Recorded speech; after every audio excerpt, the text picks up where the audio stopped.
रथ यात्रा में विघ्न होने पर एवं गोचर में दुष्ट ग्रहों के आ जाने पर शांति का विधान और तिल की महिमा। भगवान रुद्र ने पूछा, ब्रह्मन, आप पुनः रथ यात्रा का वर्णन करें। ब्रह्मा जी ने कहा, रुद्र, रथ को धीरे धीरे सममार्ग पर चलाया जाए, जिससे रथ को धक्का आदि न लगे। मार्ग की शुद्धि के लिए प्रथम प्रतिहार और दंडनायक उस मार्ग में जाएं। पिंगल, रक्षक, द्वारक, दिंडी तथा लेखक ये भी रथ के साथ साथ चले। इतनी सतर्कता और कुशलता से रथ को ले जाया जाए कि रथ का कोई अंग भंग न हो। रथ का इशादंड टूटने पर ब्राह्मणों को, अक्ष टूटने पर क्षत्रियों को, तुला टूटने पर वैश्यों को, शैया के टूटने पर शूद्रों को भय होता है। युग के भंग से अनावृष्टि, पीठ के भंग से प्रजा को भय, रथ का चक्र टूटने से शत्रु सेना का आगमन, ध्वजा के गिरने से राजभंग तथा प्रतिमा खंडित होने से राजा की मृत्यु होती है। छत्र के टूटने पर युवराज की मृत्यु होती है। इनमें से किसी भी प्रकार का उत्पात होने पर उनके शांति अवश्य करानी चाहिए तथा ब्राह्मण को भोजन और दान देना चाहिए एवं विधि पूर्वक ग्रह शांति करानी चाहिए। रथ के ईशान कोण में वेदी अथवा कुंड बनाकर धृत और समिधाओं से देवता तथा ग्रहों की प्रसन्नता के लिए हवन कराना चाहिए और इन नाम मंत्रों से आहुति देना चाहिए। ओम अग्रये स्वाहा, ओम सोमाय स्वाहा, ओम प्रजापतये स्वाहा इत्यादि। अनंतर शांति एवं कल्याण के लिए इस प्रकार प्रार्थना करनी चाहिए। अपनी जन्म राशि से दुष्ट स्थान में स्थित ग्रहों की प्रसन्नता तथा शांति के लिए ग्रह समिधाओं से हवन करना चाहिए। ये समिधाएं प्रादेश मात्र लंबी होनी चाहिए। सूर्य के लिए अर्क की, चंद्रमा के लिए पलाश की, मंगल के लिए खदिर की, बुध के लिए अपामार्ग की, बृहस्पति के लिए पीपल की, शुक्र के लिए गूलर की, शनि के लिए शमी की, राहु के लिए दुर्वा की और केतु के लिए कुशा की समिधा ही हवन के लिए प्रयोग करना चाहिए। उत्तम गौ, शंख, लाल बैल, सुवर्ण वस्त्र, वस्त्र युगल, श्वेत अश्व, काली गौ, लौह पात्र और छाग ये क्रमशः 9 ग्रहों की दक्षिणा है। गुड़ और भात, घी मिश्रित खीर, हविष्यान्न, क्षीरान्न, दही भात, धृत, तिल और उड़ के बने पकवान, गुदों वाला फल, चित्रवर्ण का भात एवं कांजी ये क्रमशः 9 ग्रहों के भोजन हैं। जैसे शरीर में कवच पहन लेने से बाण नहीं लगते, वैसे ही ग्रहों की शांति करने से किसी प्रकार का उपघात नहीं होता। अहिंसक, जितेंद्रिय, नियम में स्थित और न्याय से धनार्जन करने वाले पुरुषों पर ग्रहों का सदा अनुग्रह रहता है। यश, धन, संतान की प्राप्ति के लिए, अनावृष्टि होने पर आरोग्य प्राप्ति के लिए तथा सभी उपद्रवों की शांति के लिए ग्रहों की सदा पूजा करनी चाहिए। संतान से रहित, दुष्ट संतान वाली मृतवत्सा, मात्र कन्या संतान वाले स्त्री, संतान दोष की निवृत्ति के लिए, जिसका राज्य नष्ट हो गया हो वो राज्य के लिए, रोगी पुरुष रोग की शांति के लिए अवश्य ग्रहों की शांति करे, ऐसा मनुष्यों ने कहा है। ग्रहों की प्रतिमा ताम्र, स्फटिक, रक्त चंदन, सुवर्ण, चांदी, लोहे और शीशे आदि की बनवाकर अथवा उनके चित्र का निर्माण कराकर जिस ग्रह को जो वर्ण हो उसी रंग के वस्त्र एवं पुष्प उन्हें समर्पित करें। गुग्गुल का धूप सभी को अर्पित करना चाहिए। इत्यादि 9 ग्रहों के अलग अलग मंत्रों से एक एक ग्रह के नाम से समिधा, धृत, शहद और दही की 108 अथवा 28 आहुतियां दें तथा ब्राह्मणों को भोजन कराएं। उन्हें यथाशक्ति दक्षिणा दें। जो ग्रह जिसके गोचर अथवा कुंडली में दुष्ट स्थान पर स्थित हो उसे उस ग्रह की यत्न पूर्वक पूजा करनी चाहिए। महादेव, मैंने इन ग्रहों को ऐसा वर दिया है कि लोगों द्वारा तुम सब पूजित होगे। राजाओं का उत्थान और पतन तथा मनुष्यों का उदय और संपत्तियों का नाश ग्रहों के अधीन है, इसलिए ग्रह शांति अवश्य करनी चाहिए। ग्रह, गाय, राजा, गुरुजन तथा ब्राह्मण पूजन करने वाले व्यक्ति को सब प्रकार का सुख प्रदान करते हैं। इनका अपमान करने से मनुष्य को अनेक प्रकार के दुख मिलते हैं। यज्ञ करने वाले, सत्यवादी, जप, होम, उपवास आदि में तत्पर धर्मात्मा पुरुषों की सभी बाधाएं शांत हो जाती हैं। इस प्रकार से शांति कर रथ को पुनः चलाना चाहिए और शेष मार्गों में घुमाकर अपने स्थान में पहुंच जाने पर रथ स्थित देवताओं की पूजा करनी चाहिए। उत्पात होने पर ग्रहों की शांति के समान ही रथ में स्थित सभी देवताओं की भी पूजा करनी चाहिए। ऐसा करने से सभी तरह के उत्पातों की सब प्रकार से शांति हो जाती है। दुष्ट ग्रहों की शांति के लिए ब्राह्मणों को तिल प्रदान करें अथवा घी के साथ तिलों का हवन करें और देवताओं को धूप दें। तिल देवताओं के लिए स्वाहा रूप अमृत, पितरों के लिए स्वधा रूप अमृत तथा ब्राह्मणों के लिए आश्रय स्वरूप कहे गए हैं। ये तिल कश्यप के अंग से उत्पन्न हुए हैं तथा देवता एवं पितरों को अति प्रिय हैं। स्नान, दान, हवन, तर्पण और भोजन में परम पवित्र माने गए हैं। इस प्रकार ग्रह और देवताओं का पूजन कर भगवान सूर्य की प्रतिमा को रथ से उतारकर मंडल में स्थापित करें। फिर विघ्न बाधाओं की शांति के लिए दीप, जल, जौ, अक्षत, कपास के बीज, नमक तथा धान की भूसी से आरती कर पत्नियों सहित सूर्य नारायण को वेदी के ऊपर स्थापित करें। वहां 10 दिन तक उनकी विधि पूर्वक पूजा करें। 10 दिन तक होने वाली ये पूजा दशाही का पूजा कहलाती है। इस प्रकार पूजन कर फिर भगवान सूर्य नारायण को पूर्व स्थान पर स्थापित करना चाहिए। सूर्य नारायण की रथ यात्रा का फल। ब्रह्मा जी ने कहा, हे महादेव, इस प्रकार अमित ओजस्वी भगवान भास्कर की रथ यात्रा करने वाला और दूसरे से कराने वाला व्यक्ति परार्ध वर्षों ब्रह्मा जी की आधी आयु तक सूर्य लोक में निवास करता है। उस व्यक्ति के कुल में न कोई दरिद्र होता है, न कोई रोगी। सूर्य भगवान के अभ्यंग के लिए घी समर्पण करने वाले तथा अनेक प्रकार का तिलक करने वाले व्यक्ति को सूर्य लोक प्राप्त होता है। गंगा आदि तीर्थों से जल लाकर जो सूर्य नारायण को स्नान कराता है वो वरुण लोक में निवास करता है। लाल रंग का भात और गुड़ का नैवेद्य समर्पित करने वाला व्यक्ति प्रजापति लोक को प्राप्त करता है।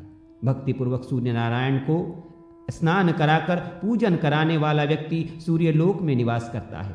जो व्यक्ति सूर्य देव को रथ पर चढ़ाता है, रथ के मार्ग को पवित्र करता और पुष्प, तोरण, पताका आदि से अलंकृत करता है, वो वायु लोक में निवास करता है। जो व्यक्ति नृत्य, गीत आदि के द्वारा वृहद उत्सव मनाता है, वो सूर्य लोक को प्राप्त करता है। जब सूर्य देव रथ पर विराजमान होते हैं, उस दिन जागरण करने वाला पुण्यवान व्यक्ति निरंतर आनंद प्राप्त करता है। जो व्यक्ति भगवान सूर्य की सेवा आदि के लिए व्यक्ति को नियोजित करता है, वो सभी कामनाओं को प्राप्त कर सूर्य लोक में निवास करता है। रथारूढ़ भगवान सूर्य का दर्शन करना बड़े ही सौभाग्य की बात है। जब रथ यात्रा उत्तर अथवा दक्षिण दिशा की ओर होती है, उस समय दर्शन करने वाला व्यक्ति धन्य है। जिस दिन रथ यात्रा हो, उसके साल भर बाद उसी दिन पुनः रथ यात्रा करनी चाहिए। यदि वर्ष के बाद रथ यात्रा न करा सके तो 12वें वर्ष अतिशय उत्साह के साथ उत्सव संपन्न कर यात्रा संपन्न करानी चाहिए। बीच में यात्रा नहीं करनी चाहिए। इसी प्रकार इंद्रध्वज के उत्सव में भी यदि विघ्न हो जाए तो 12वें वर्ष में ही उसे संपन्न करना चाहिए। जो व्यक्ति रथ यात्रा की व्यवस्था करता है, वो इंद्रादि लोकपाल के सायुज्य को प्राप्त करता है। यात्रा में विघ्न करने वाले व्यक्ति मंदेह जाति के राक्षस होते हैं। सूर्य नारायण की पूजा किए बिना जो अन्य देवताओं की पूजा करता है, वो पूजा निष्फल है। रथ यात्रा के समय जो सूर्य नारायण का दर्शन करता है, वो निष्पाप हो जाता है। षष्ठी, सप्तमी, पूर्णिमा, अमावस्या और रविवार के दिन दर्शन करने से बहुत पुण्य होता है। आषाढ़, कार्तिक और माघ की पूर्णिमा को दर्शन करने से अत्यंत पुण्य होता है। इन 3 मासों में भी रथ यात्रा करनी चाहिए। इनमें भी कार्तिक पूर्णिमा को विशेष फलदायक होने से महाकार्तिकी कहा गया है। इन समयों में उपवास कर जो भक्ति पूर्वक भगवान सूर्य की पूजा करता है, उस सद्गति को प्राप्त करता है। संसार पर अनुग्रह करने के लिए प्रतिमा में स्थित होकर सूर्यदेव स्वयं पूजन ग्रहण करते हैं। जो व्यक्ति मुंडन कराकर स्नान, जप, होम, दान आदि करता है, वो दीक्षित होता है। सूर्य भक्त को अवश्य ही मुंडन कराना चाहिए। जो व्यक्ति इस प्रकार दीक्षित होकर सूर्य नारायण की आराधना करता है, वो परम गति को प्राप्त करता है। महादेव जी, इस रथ यात्रा के विधान का मैंने वर्णन किया। इसे जो पढ़ता है सुनता है वो सभी प्रकार के रोगों से मुक्त हो जाता है और विधि पूर्वक रथ यात्रा का संपादन करने वाला व्यक्ति सूर्यलोक को जाता है। रथ सप्तमी तथा भगवान सूर्य की महिमा का वर्णन। ब्रह्मा जी बोले, हे रुद्र, माघ मास के शुक्ल पक्ष की षष्ठी तिथि को उपवास करके गंधादि उपचारों से भगवान सूर्य नारायण की पूजा कर रात्रि में उनके सम्मुख शयन करें। सप्तमी में प्रातः काल विधि पूर्वक पूजा करें और उदारता पूर्वक ब्राह्मणों को भोजन कराएं। इस प्रकार 1 वर्ष तक सप्तमी को व्रत कर रथ यात्रा करें। कृष्ण पक्ष में तृतीया तिथि को एक भुक्त, चतुर्थी को नक्त व्रत, पंचमी को अयाचित व्रत, षष्ठी को पूर्ण उपवास तथा सप्तमी को पारण करें। रथस्थ भगवान सूर्य की भली भांति पूजा कर सुवर्ण तथा रत्नादि से अलंकृत तथा तोरण पताक आदि से सुसज्जित रथ में सूर्य नारायण की प्रतिमा स्थापित कर ब्राह्मण की पूजा करके उसका दान कर दें। स्वर्ण के अभाव में चांदी, ताम्र, आटे आदि का रथ बनाकर आचार्य को दान करें। महादेव, ये माघ सप्तमी बहुत उत्तम तिथि है। पापों का हरण करने वाली इस रथ सप्तमी को भगवान सूर्य के निमित्त किया गया स्नान, दान, होम, पूजा आदि सत्कर्म 1000 गुना फलदायक हो जाता है। जो कोई भी इस व्रत को करता है वो अपने अभिष्ट मनोरथ को प्राप्त करता है। इस सप्तमी के महात्मा का भक्ति पूर्वक श्रवण करने वाला व्यक्ति ब्रह्महत्या के पाप से मुक्त हो जाता है। सुमंतु मुनि ने कहा, राजन, इस प्रकार रथ यात्रा का विधान बताकर ब्रह्मा जी अपने लोक को चले गए और रुद्र देवता भी अपने धाम चले गए। अब आप और क्या सुनना चाहते हैं, ये बताएं। राजा शतानिक ने कहा, हे महाराज, सूर्य देव के प्रभाव का मैं कहाँ तक वर्णन करूं। उन्हीं के अनुग्रह से युधिष्ठिर आदि मेरे पितामहों को सभी प्रकार का दिव्य भोजन प्रदान करने वाला अक्षय पात्र मिला था, जिससे वन में भी वे ब्राह्मणों को संतुष्ट करते थे। जिन भगवान सूर्य की देवता, ऋषि, सिद्ध तथा मनुष्य आदि निरंतर आराधना करते रहते हैं, उन भगवान भास्कर के महात्मा को मैंने अनेक बार सुना है, पर उनका महात्मा सुनते सुनते मुझे तृप्ति नहीं होती। जिनसे संपूर्ण विश्व उत्पन्न हुआ है तथा जिनके उदय होने से ही सारा संसार चेष्टावान होता है, जिनके हाथों से लोग पूजित ब्रह्मा और विष्णु तथा ललाट से शंकर उत्पन्न हुए हैं, उनके प्रभाव का वर्णन कौन कर सकता है।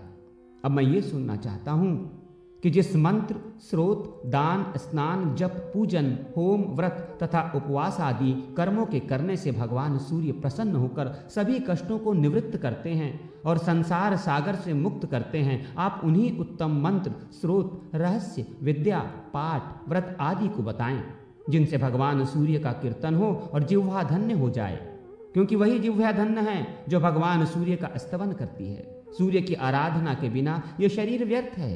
एक बार भी सूर्य नारायण को प्रणाम करने से प्राणी का भवसागर से उद्धार हो जाता है। रत्नों का आश्रय मेरु पर्वत, आश्रयों का आश्रय आकाश, तीर्थों का आश्रय गंगा और सभी देवताओं के आश्रय भगवान सूर्य हैं। उन्हें इस प्रकार अनंत गुणों वाले भगवान सूर्य के महात्मा को मैंने बहुत बार सुना है। देवगण भी भगवान सूर्य की ही आराधना करते हैं, ये भी मैंने सुना है। अब मेरा यही दृढ़ संकल्प है कि संपूर्ण प्राणियों के हृदय में निवास करने वाले तथा स्मरण मात्र से समस्त पाप तापों को दूर करने वाले भगवान सूर्य की भक्ति पूर्वक उपासना कर मैं भी संसार से मुक्त हो जाऊं। भगवान सूर्य द्वारा योग का वर्णन एवं ब्रह्मा जी द्वारा दिंडी को दिया गया क्रिया योग का उपदेश। सुमंतु मुनि ने कहा, राजन, ऋषियों को जिस प्रकार ब्रह्मा जी ने सूर्य नारायण की आराधना के विधान का उपदेश दिया था, उसे मैं सुनाता हूं। किसी समय ऋषियों ने ब्रह्मा जी से प्रार्थना की कि महाराज, सभी प्रकार के चित्तवृत्ति के निरोध रूपी योग को आपने कैवल्य पद को देने वाला कहा है, किंतु ये योग अनेक जन्मों की कठिन साधना के द्वारा प्राप्त हो सकता है, क्योंकि इंद्रियों को बलात् आकृष्ट करने वाले विषय अत्यंत दुर्जय हैं। मन किसी प्रकार से स्थिर नहीं होता, राग, द्वेष आदि दोष नहीं छूटते और पुरुष अल्पायु होते हैं। इसलिए योग सिद्धि का प्राप्त होना अतिशय कठिन है। अतः आप ऐसे किसी साधन का उपदेश करें जिसके बिना परिश्रम के ही निस्तार हो सके।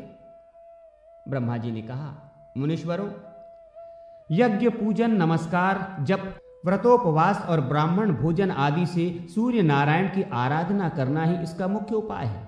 यह क्रिया योग है। मन, बुद्धि, कर्म, दृष्टि आदि से सूर्य नारायण की आराधना में तत्पर नहीं। वे ही परम ब्रह्म, अक्षर, सर्वव्यापी, सर्वकर्ता, अव्यक्त, अंचित और मोक्ष को देने वाले हैं। अतः आप उनकी आराधना कर अपने मनोवांछित फल को प्राप्त करें और भवसागर से मुक्त हो जाएं। ब्रह्मा जी से ये सुनकर मुनिगण सूर्य नारायण की उपासना रूप क्रिया योग में तत्पर हो गए। हे राजन, विषयों में डूबे हुए संसार के दुखी जीवों को सुख प्रदान करने वाले सूर्य नारायण के अतिरिक्त और कोई भी नहीं है। इसलिए उठते बैठते, चलते सोते, भोजन करते हुए सदा सूर्य नारायण का ही स्मरण करो। भक्ति पूर्वक उनकी आराधना में प्रवृत्त हो, जिससे जन्म मरण आदि व्याधि से युक्त इस संसार समुद्र से तुम पार हो जाओगे। जो पुरुष जगत करता, सदा वरदान देने वाले, दयालु और ग्रहों के स्वामी श्री सूर्य नारायण की शरण में जाता है, वो अवश्य ही मुक्ति को प्राप्त करता है। सुमंतु मुनि ने पुनः कहा, राजन, प्राचीन काल में दिंडी को ब्रह्महत्या लग गई थी। उस ब्रह्महत्या के पाप को दूर करने के लिए उन्होंने बहुत दिनों तक सूर्य नारायण की आराधना और स्तुति की। उससे प्रसन्न हो भगवान सूर्य उनके पास आए। भगवान सूर्य ने कहा, दिंडिन, तुम्हारी भक्ति पूर्वक की गई स्तुति से मैं बहुत प्रसन्न हूं, अपना अभीष्ट वर मांगो। दिंडी ने कहा, महाराज, आपने पधार कर मुझे दर्शन दिया, ये मेरे सौभाग्य की बात है। यही मेरे लिए सर्वश्रेष्ठ वर है। पुण्यहीनों के लिए आपका दर्शन सर्वदा दुर्लभ है। आप सबके हृदय में स्थित हैं, अतः आप सबका अभिप्राय जानते हैं।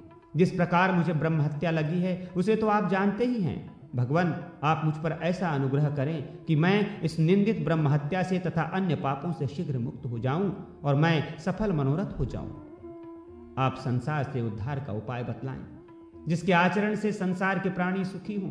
दिंडी के इस वचन को सुनकर योग वेत्ता भगवान सूर्य ने उन्हें निर्विज योग का उपदेश दिया, जो दुख के निवारण के लिए औषध रूप है। दिंडी ने प्रार्थना करते हुए कहा, महाराज, ये निष्फल योग तो बहुत कठिन है, क्योंकि इंद्रियों को जीतना, मन को स्थिर करना, अहम शरीरादि का अभिमान और ममता का त्याग करना, राग द्वेष से बचना, ये सब अतिशय कष्ट साध्य हैं। ये बातें कई जन्मों के अभ्यास करने से प्राप्त होती हैं। अतः आप ऐसा साधन बतलाएं जिससे अनायास बिना विशेष परिश्रम के ही फल की प्राप्ति हो जाए। भगवान सूर्य ने कहा, गणनाथ, यदि तुम्हें मुक्ति की इच्छा है तो समस्त क्लेशों को नष्ट करने वाले क्रिया योग को सुनो। अपने मन को मुझ में लगाओ, भक्ति से मेरा भजन करो, मेरा यजन करो, मेरे परायण हो जाओ, आत्मा को मेरे मन में लगा दो, मुझे नमस्कार करो, मेरी भक्ति करो, संपूर्ण ब्रह्मांड में मुझे परिव्याप्त समझो। ऐसा करने से तुम्हारे संपूर्ण दोषों का विनाश हो जाएगा और तुम मुझे प्राप्त कर लोगे। भली भांति मुझ में आसक्त हो जाने पर राग लोभादि दोषों के नाश हो जाने से कृतकृत्या हो जाती है।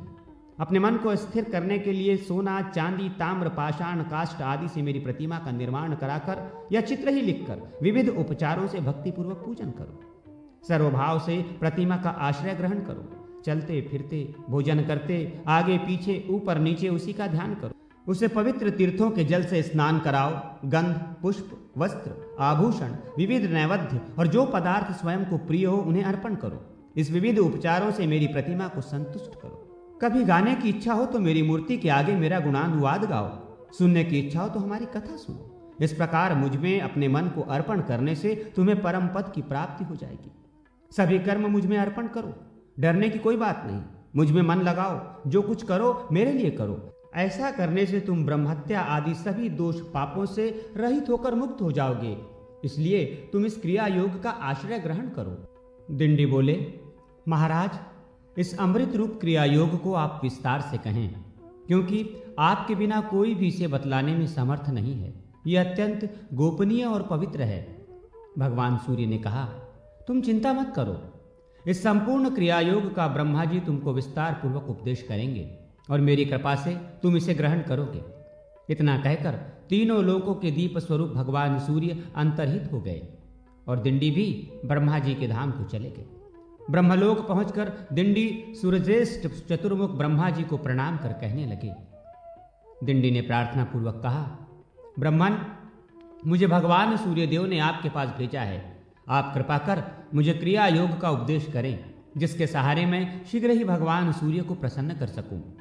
ब्रह्मा जी बोले, गणाधीप, भगवान सूर्य का दर्शन करते ही तुम्हारी ब्रह्महत्या तो नष्ट हो गई।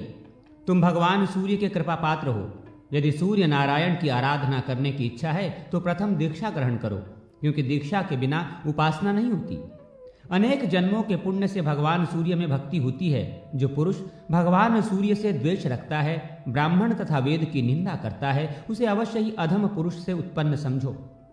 माया के प्रभाव से ही अधम पुरुष की कुकर्म में प्रवृत्ति होती है। उसके स्वल्प शेष रहने पर सूर्य की आराधना के लिए दीक्षा की इच्छा होती है।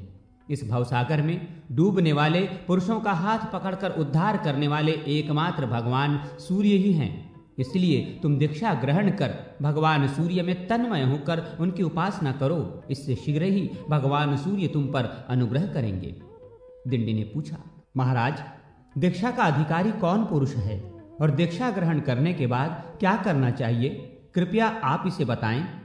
ब्रह्मा जी ने कहा, दिंडिन, दीक्षा ग्रहण करने की इच्छा वाले व्यक्ति को मन, वचन और कर्म से हिंसा नहीं करनी चाहिए। सूर्य भगवान में भक्ति करनी चाहिए। दीक्षित ब्राह्मणों को सदा नमस्कार करना चाहिए। किसी से द्रोह नहीं करना चाहिए। सभी प्राणियों को सूर्य के रूप में समझना चाहिए। देव, मनुष्य, पशु, पक्षी, चींटी, वृक्ष, पाषाण आदि जगत के सभी पदार्थों और आत्मा को सूर्य से भिन्न न समझकर मन, वचन और कर्म से जीवों में पाप बुद्धि नहीं करनी चाहिए। ऐसा ही पुरुष दीक्षा का अधिकारी होता है। जो गति सूर्य नारायण की आराधना से प्राप्त होती है वो न तो तप से मिलती है और न बहुत दक्षिणा वाले यज्ञों के करने से। सभी प्रकार से जो भगवान सूर्य का भक्त है वो धन्य है। वो सूर्य भक्त के अनेक कुलों का उद्धार हो जाता है। जो अपने हृदय प्रदेश में भगवान सूर्य की अर्चा करता है वो निष्पाप होकर सूर्यलोक को प्राप्त करता है। सूर्य का मंदिर बनाने वाला अपनी 7 पीढ़ियों को सूर्यलोक में निवास कराता है और जितने वर्षों तक मंदिर में पूजा होती है उतने 1000 वर्षों तक वो सूर्यलोक में आनंद का भोग करता है। निष्काम भाव से सूर्य की उपासना करने वाला व्यक्ति मुक्ति को प्राप्त करता है। जो उत्तम लेप, सुंदर पुष्प, अतिशय सुगंधित धूप प्रतिदिन सूर्य नारायण को अर्पित करता है वो यज्ञ के फल को प्राप्त करता है।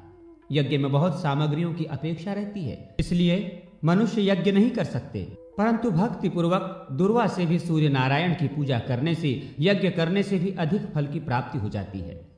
दिंडिन, गंध, पुष्प, धूप, वस्त्र, आभूषण तथा विविध प्रकार के नैवेद्य जो भी प्राप्त हों और तुम्हें जो प्रिय हो उन्हें भक्ति पूर्वक सूर्य नारायण को निवेदित करो। तीर्थ के जल, दही, दूध, धृत, शर्करा और शहद से उन्हें स्नान कराओ। गीत, वाद्य, नृत्य, स्तुति, ब्राह्मण भोजन, हवन आदि से भगवान को प्रसन्न करो, किंतु सभी पूजाएं भक्ति पूर्वक होनी चाहिए। मैंने भगवान सूर्य की आराधना करके ही सृष्टि की है। विष्णु उनके अनुग्रह से ही जगत का पालन करते हैं और रुद्र ने उनकी प्रसन्नता से ही संहार शक्ति प्राप्त की है। ऋषिगण भी उनके ही कृपा प्रसाद को प्राप्त कर मंत्रों का साक्षात्कार करने में समर्थ होते हैं। इसलिए तुम भी पूजन, व्रत, उपवास आदि से वर्ष पर्यंत भगवान सूर्य की आराधना करो, जिससे सभी क्लेश दूर हो जाएंगे और तुम शांति प्राप्त करोगे। भगवान सूर्य के व्रतों के अनुष्ठान तथा उनके मंदिरों में अर्चन पूजन की विधि तथा फल सप्तमी व्रत का फल। दिंडी ने ब्रह्मा जी से पूछा, ब्रह्मन, आपने आदित्य क्रिया योग को मुझे बतलाया, अब आप ये बतलाने की कृपा करें कि भगवान सूर्य उपवास से कैसे प्रसन्न होते हैं। उपवास करने वालों के लिए क्या क्या त्याज्य हैं, आराधना में क्या क्या करना चाहिए, इसका आप विस्तार पूर्वक वर्णन करें। ब्रह्मा जी बोले, दिंडिन, भगवान सूर्य पुष्प आदि द्वारा पूजन करने से ही प्रसन्न हो जाते हैं और उत्तम फल देते हैं। पापों से रहित होकर सद्गुणों का आश्रय ग्रहण कर सभी भोगों का परित्याग करना ही उपवास कहलाता है। अतः ऐसे उपवास से क्यों नहीं मनोवांछित फल प्राप्त होगा। 1 रात, 2 रात, 3 रात या नक्त व्रत करने वाला निष्काम होकर उपवास कर मन, वचन और कर्म से सूर्य नारायण की आराधना में तत्पर रहे तो ब्रह्मलोक को प्राप्त कर सकता है। यदि साधक किसी कामना से दत्तचित होकर भगवान सूर्य की उपासना करता है तो प्रसन्न होकर भगवान उसकी कामना पूर्ण कर देते हैं। अंधकार का नाश करने वाले जगदात्मा सूर्य नारायण की तन्मयता पूर्वक आराधना के बिना किसी प्रकार की सद्गति नहीं मिलती। अतः पुष्प, धूप, चंदन, नैवेद्य आदि से भक्ति पूर्वक सूर्य की पूजा और उसकी प्रसन्नता के लिए उपवास करना चाहिए।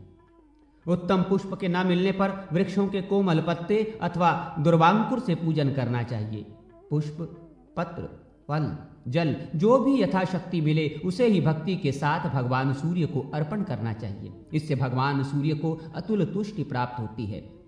सूर्य नारायण के मंदिर में सदा झाड़ू देने पर धूलि में जितनी कणिकाएं होती हैं उतने समय तक सूर्य के समान होकर वो स्वर्ग में रहता है। मंदिर के छोटे भाग का भी मार्जन करने पर उस दिन के पाप से व्यक्ति मुक्त हो जाता है। जो गोमय से, मृतिका अथवा अन्य धातु के चूर्णों से मंदिर में उलेपन करता है वो विमान पर चढ़कर सूर्य लोक में जाता है। मंदिर में जल से छिड़काव करने वाला वर्णलोक में निवास करता है। जो लेपन किए हुए मंदिर में पुष्प बिखेरता है वो कभी दुर्गति नहीं प्राप्त करता।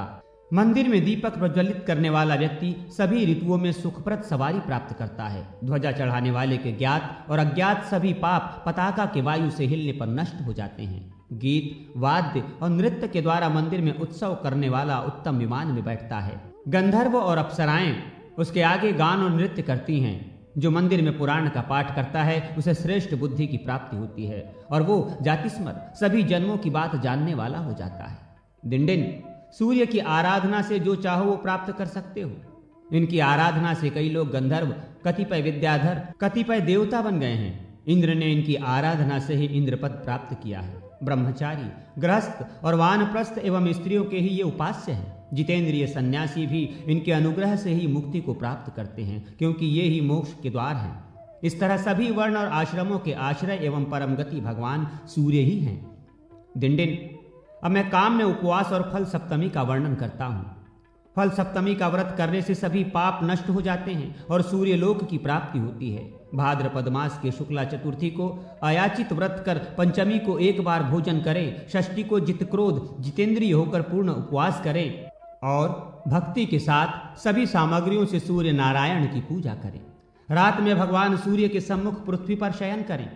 सप्तमी को सूर्य भगवान का ध्यान करते हुए प्रातः उठकर स्नान पूजन करें और खजूर, नारियल, आम, मातुलुंग आदि नैवेद्यों का भोग लगाएं और ब्राह्मण को दें तथा स्वयं भी प्रसाद के रूप में उन्हें ग्रहण करें। यदि ये फल न मिले तो शाली, चावल का या गेहूं का आटा लेकर उसमें गुड़ मिलाएं और घी में पकाकर उनका ही भगवान सूर्य को भोग लगाएं। अनंतर हवन कर ब्राह्मण भोजन कराएं। इस प्रकार 1 वर्ष तक सप्तमी का व्रत कर अंत में उद्यापन करें। गोमूत्र, गोमय, 2 दुग्ध, दही, घी, कुश का जल, श्वेत मृतिका, तिल और सरसों का उबटन, दुर्वा गौ के सिंग का जल, चमेली के फूल के रस, इनसे स्नान करें और इनका भी प्राशन करें। ये सभी पापों का हरण करने वाले हैं। सभी प्रकार के फल, सस्य संपन्न भूमि, धान युक्त भवन, बछड़े के साथ गौ, विद्रुम के साथ ताम्रपात्र और श्वेत वस्त्र ब्राह्मणों को दें। जो शक्ति संपन्न हो वो चांदी अथवा आटे के पिष्टक, फल तथा 2 वस्त्र दें। सोना, रत्न और वस्त्र आचार्य को दें। ब्राह्मण को भोजन कराएं। इस प्रकार व्रत को संपन्न करें। ये फल सप्तमी का विधान कहा गया है। ये अतिशय पुण्यमयी सप्तमी सभी पापों का नाश करने वाली है। इस दिन उपवास कर मनुष्य सूर्य लोक को प्राप्त करता है। वहां देव, गंधर्व और अप्सराओं के साथ पूजित होता है। इस व्रत को जो करता है वो पाप, दरिद्रता और सभी प्रकार के दुखों से मुक्त हो जाता है। इस व्रत के करने से ब्राह्मण मुक्ति, क्षत्रिय इंद्रलोक, वैश्य कुबेर लोक में निवास करता है। शूद्र इस व्रत के करने से द्विजत्व को प्राप्त कर लेता है। पुत्रहीन पुत्र प्राप्त करता है। दुर्भगा सौभाग्यशाली होती है और विधवा नारी अगले जन्म में वैवध्य प्राप्त नहीं करती। इस फल सप्तमी को समस्त वांछित पदार्थों को प्राप्त करने वाली चिंतामणि के समान समझना चाहिए। इस फल सप्तमी की कथा के श्रवण अथवा व्रत करने वालों की सभी इच्छाएं पूर्ण हो जाती हैं। रहस्य सप्तमी व्रत के दिन त्याज्य पदार्थ का निषेध तथा व्रत का विधान एवं फल। ब्रह्मा जी ने कहा, डिंडिन, अब मैं रहस्य सप्तमी व्रत का विधान कह रहा हूं। इस व्रत के करने से अपने से आगे आने वाली 7 पीढ़ी तथा पीछे की 7 पीढ़ी के कुलों का उद्धार हो जाता है। जो इस व्रत का नियम से पालन करता है उसे धन, पुत्र, आरोग्य, विद्या, विनय, धर्म तथा अप्राप्य वस्तुओं की प्राप्ति हो जाती है। इस व्रत के नियम इस प्रकार हैं। सब में मैत्री भाव रखते हुए भगवान सूर्य का चिंतन करता रहे। मनुष्यों को व्रत के दिन न तेल का स्पर्श करना चाहिए, न नीला वस्त्र धारण करना चाहिए, न आंवले से स्नान करना चाहिए। किसी से कलह तो करे ही नहीं। इस दिन नीला वस्त्र धारण करके जो सत्कर्म करता है वो निष्फल होता है।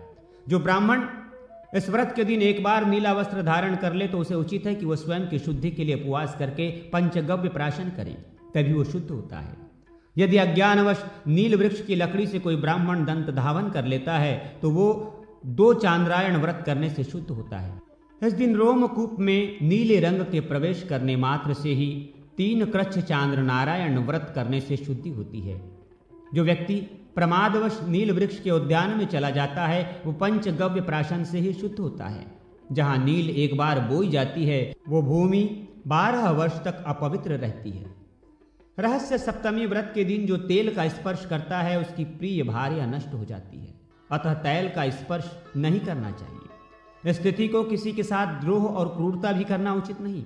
इस दिन गीत गाना, नृत्य करना, वीणादि वाद्य यंत्र बजाना, शव देखना, व्यर्थ में हंसना, स्त्री के साथ शयन करना, दृत कीड़ा, रोना, दिन में सोना, असत्य बोलना, दूसरे के अनिष्ट का चिंतन करना, किसी भी जीव को कष्ट देना, अत्यधिक भोजन करना, गली कूचों में घूमना, दंभ, शोक, शठता तथा क्रूरता, इन सब का प्रयत्न पूर्वक परित्याग कर देना चाहिए।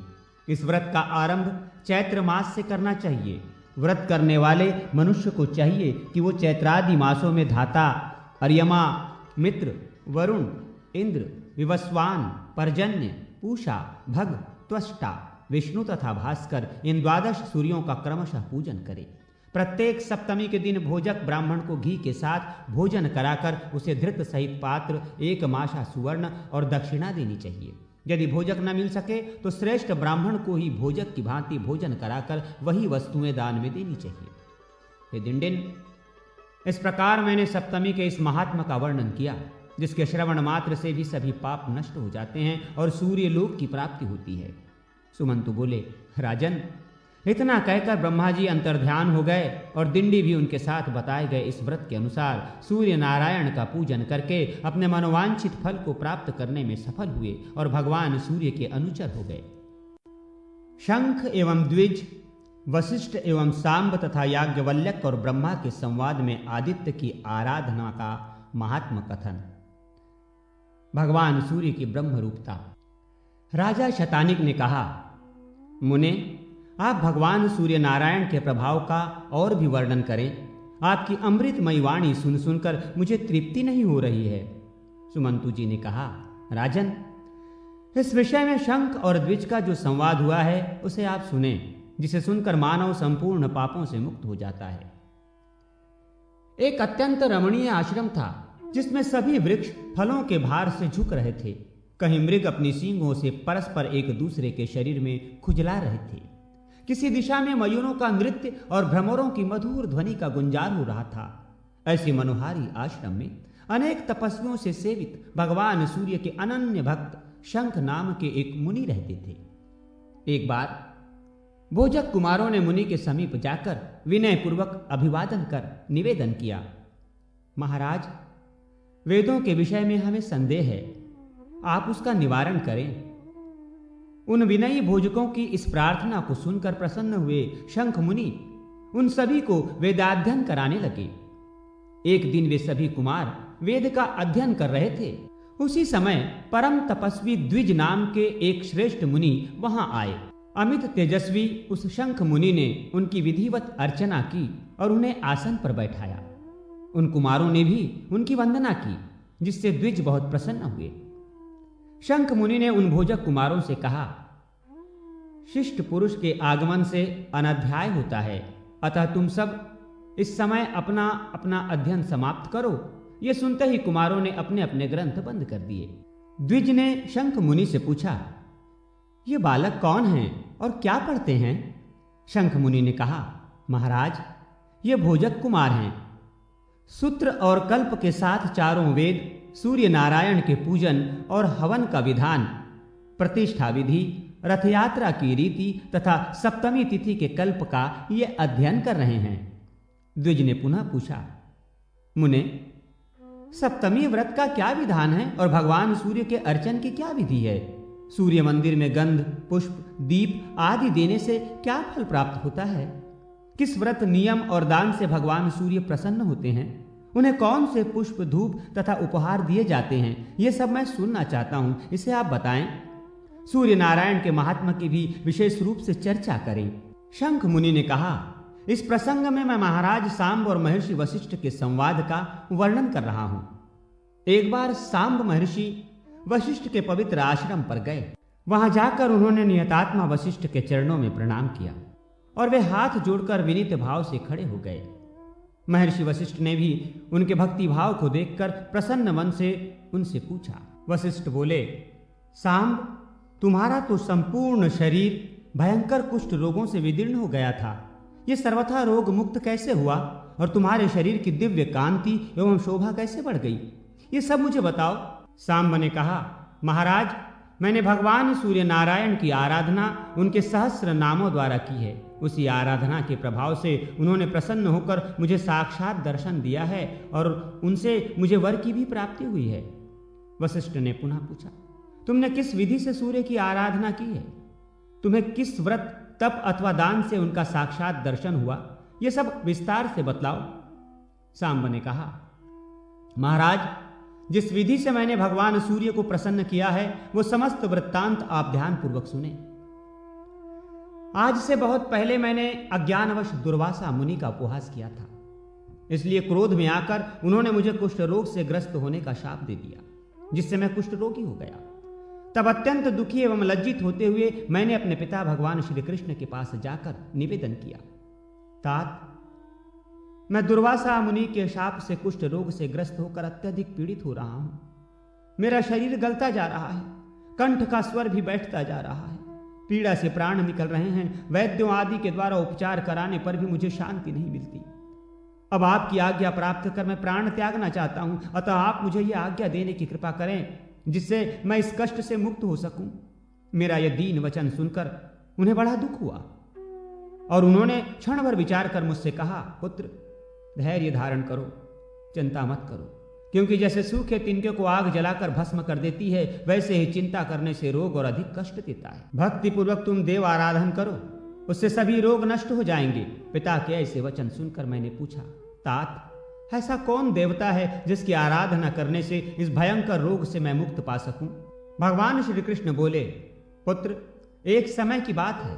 योगी श्रेष्ठ याज्ञवल्क्य मुनि ने ब्रह्मलोक में जाकर पद्मयोनि ब्रह्मा जी को प्रणाम किया और उनसे पूछा कि महाराज, मोक्ष प्राप्त करने के इच्छुक प्राणी को किस देवता की आराधना करनी चाहिए? अक्षय स्वर्ग की प्राप्ति किस देवता की उपासना करने से होती है? ये चराचर विश्व किससे उत्पन्न हुआ है और किस में लीन होता है? इन सब का आप वर्णन करें। ब्रह्मा जी बोले, महर्षि, आपने बहुत अच्छा प्रश्न पूछा है। ये सुनकर मैं बहुत प्रसन्न हूं। मैं आपके प्रश्नों का उत्तर दे रहा हूं, इसे ध्यान पूर्वक सुने।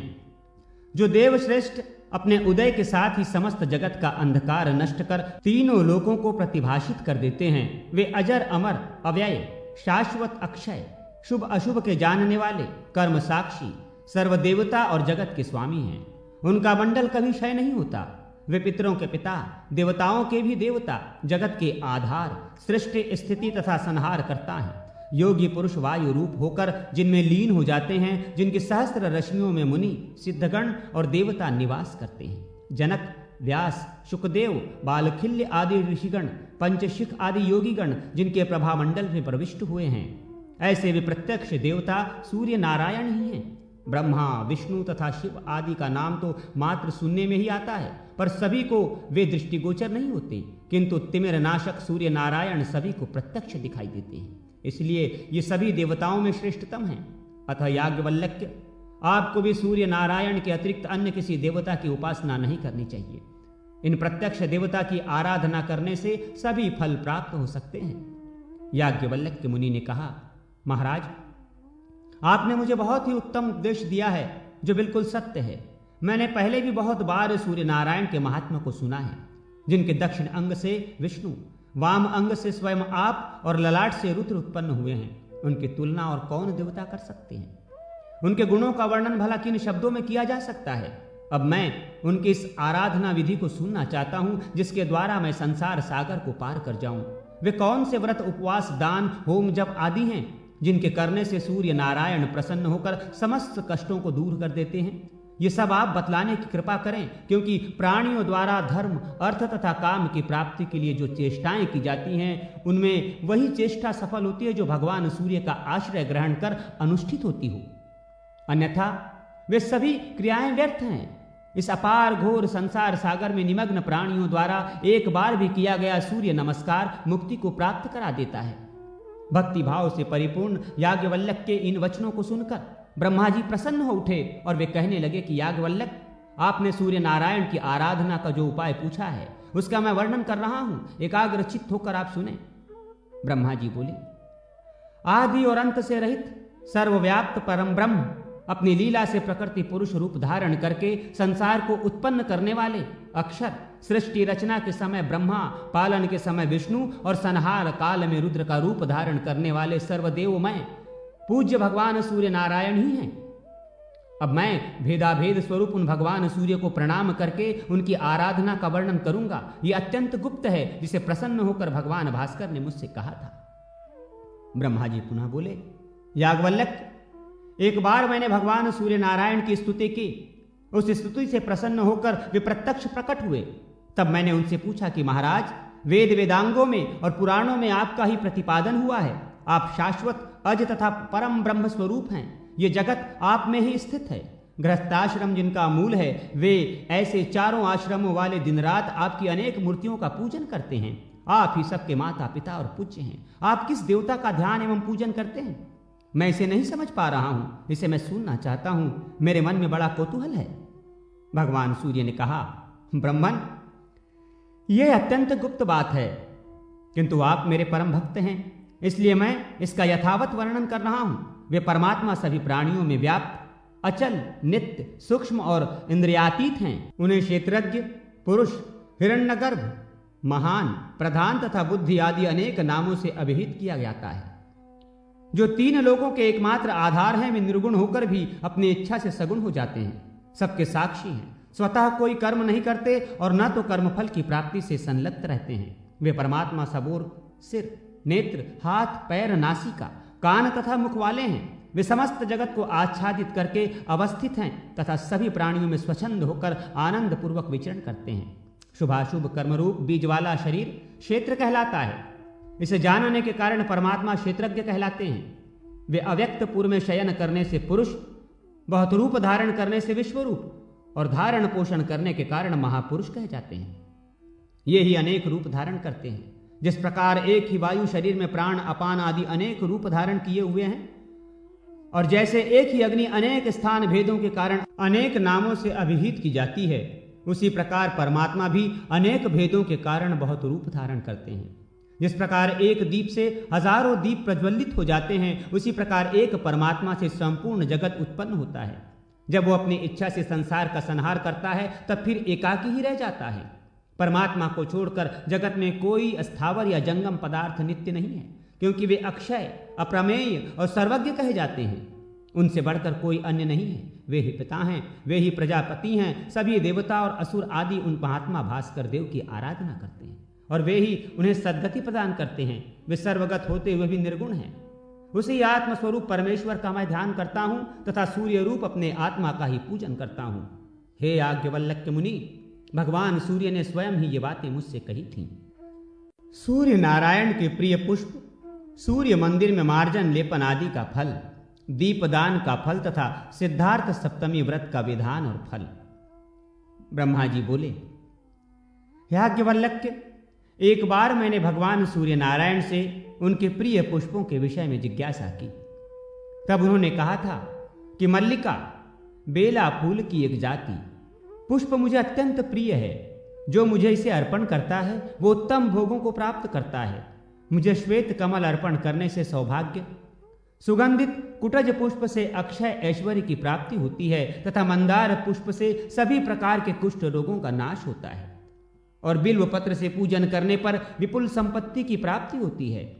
मंदार पुष्प की माला से संपूर्ण कामनाओं की पूर्ति, वकुल मौलसिरी पुष्प की माला से रूपवती कन्या का लाभ, पलाश पुष्प से अरिष्ट शांति, अगस्त पुष्प से पूजन करने पर मेरा सूर्य नारायण का अनुग्रह तथा करवीर कनैल पुष्प समर्पित करने से मेरे अनुचर होने का सौभाग्य प्राप्त होता है। बेला के पुष्पों से सूर्य की मेरी पूजा करने पर मेरे लोक की प्राप्ति होती है। 1000 कमल पुष्प चढ़ाने पर मेरे सूर्य लोक में रहने का फल प्राप्त होता है।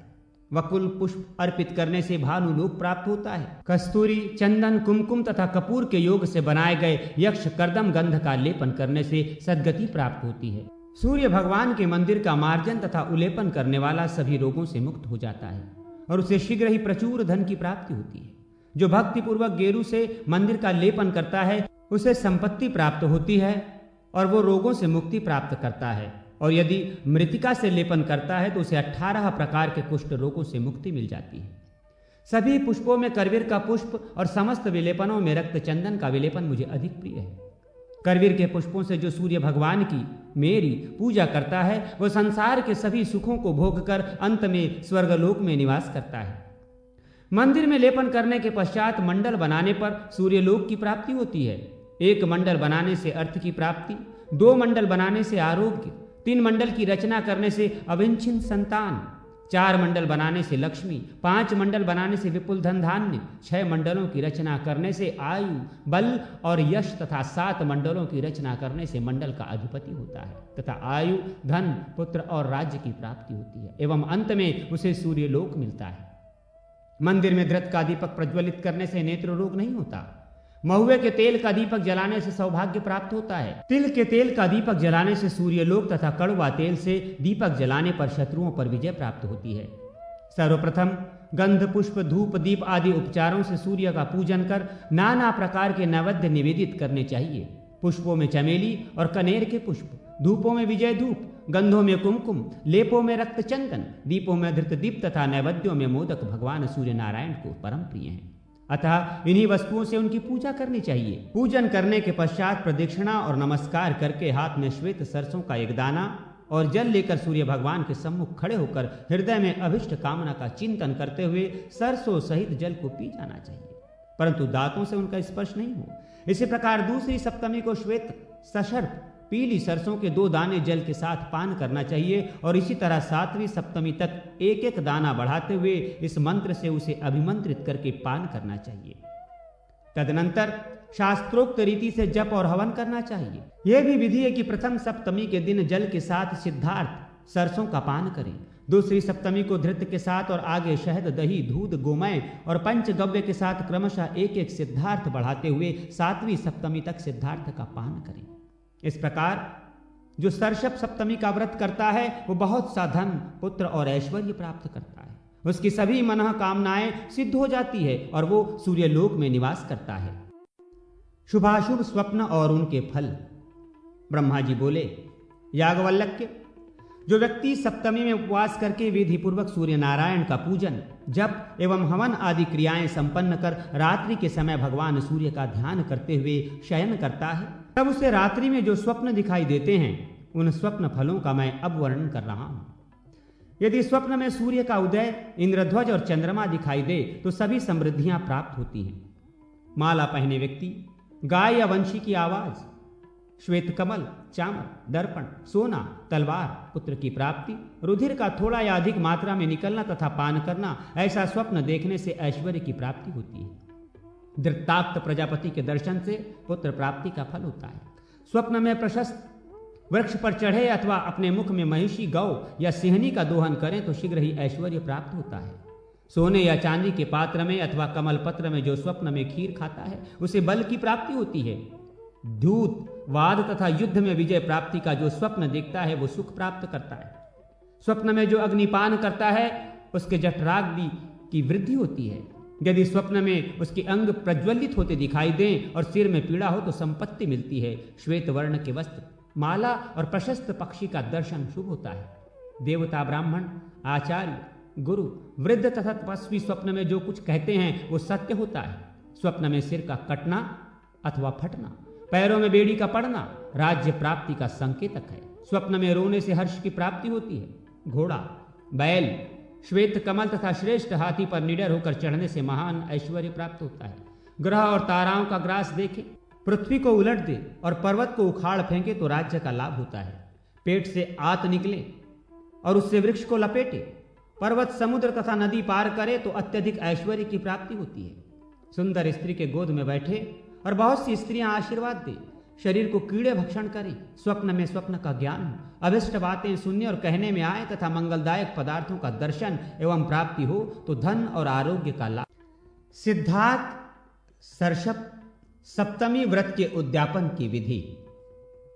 ब्रह्मा जी बोले, याज्ञवल्क्य, सिद्धार्थ सप्तमी के व्रत के अनंतर दूसरे दिन स्नान पूजन जप तथा हवन आदि करके भोजक, पुराण वेत्ता और वेद पारंगत ब्राह्मणों को भोजन कराकर लाल वस्त्र, दूध देने वाली गाय, उत्तम भोजन तथा जो जो पदार्थ अपने को प्रिय हों वे सब मध्याह्न काल में भोजकों को दान देने चाहिए।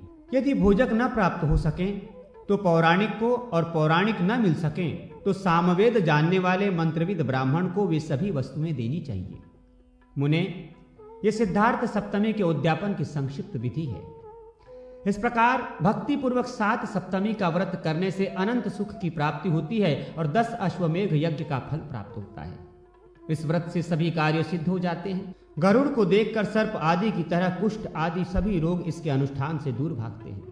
व्रत नियम तथा जप करके 7 सप्तमी को व्रत करने से मनुष्य विद्या, धन, पुत्र, भाग्य, आरोग्य और धर्म को तथा अंत समय में सूर्य लोक को प्राप्त कर लेता है। इस सप्तमी व्रत की विधि का जो श्रवण करता है अथवा उसे पढ़ता है वो भी सूर्य नारायण में लीन हो जाता है। देवता और मुनि भी इस व्रत के महात्म को सुनकर सूर्य नारायण के भक्त हो गए हैं। जो पुरुष इस आख्यान का स्वयं श्रवण करता है अथवा दूसरे को सुनाता है तो वे दोनों सूर्य लोक को जाते हैं। रोगी यदि इसका श्रवण करे तो रोग मुक्त हो जाता है। इस व्रत की जिज्ञासा रखने वाला भक्त अभिलषित इच्छाओं को प्राप्त करता है और सूर्य लोक को जाता है। यदि इस आख्यान को पढ़कर यात्रा की जाए तो मार्ग में विघ्न नहीं आते और यात्रा सफल होती है। जो कोई भी जिस पदार्थ की कामना करता है वो उसे निश्चित प्राप्त कर लेता है। गर्भिणी स्त्री इस आख्यान को सुने तो वो सुखपूर्वक पुत्र को जन्म देती है। बंध्या सुने तो संतान प्राप्त करती है। याज्ञवल्क्य, ये सब कथा सूर्य नारायण ने मुझसे कही थी और मैंने आपको सुना दी, और अब आप भी भक्तिपूर्वक सूर्य नारायण की आराधना करें जिससे सभी पातक नष्ट हो जाएं। उदित होते ही जो अपनी किरणों से संसार का अंधकार दूर कर प्रकाश फैलाते हैं वे द्वादशात्मा सूर्य नारायण ही जगत के माता पिता तथा गुरु हैं। अदिति पुत्र भगवान सूर्य आप पर प्रसन्न हो होता है। जिन स्वप्नों का फल राज्य और ऐश्वर्य की प्राप्ति है, यदि उन स्वप्नों को रोगी देखता है तो वो रोग से मुक्त हो जाता है। इस प्रकार रात्रि में स्वप्न देखने के पश्चात प्रातः काल स्नान कर राजा, ब्राह्मण अथवा भोजक को अपना स्वप्न सुनाना चाहिए। सिद्धार्थ सर्षप सप्तमी व्रत के उद्यापन की विधि। ब्रह्मा जी बोले, याज्ञवल्क्य, सिद्धार्थ सप्तमी के व्रत के अनंतर दूसरे दिन स्नान पूजन जप तथा हवन आदि करके भोजक, पुराण वेत्ता और वेद पारंगत ब्राह्मणों को भोजन कराकर लाल वस्त्र, दूध देने वाली गाय, उत्तम भोजन तथा जो जो पदार्थ अपने को प्रिय हों वे सब मध्याह्न काल में भोजकों को दान देने चाहिए। यदि भोजक न प्राप्त हो सकें तो पौराणिक को, और पौराणिक न मिल सकें तो सामवेद जानने वाले मंत्रविद ब्राह्मण को वे सभी वस्तुएं देनी चाहिए। मुने, ये सिद्धार्थ सप्तमी के उद्यापन की संक्षिप्त विधि है।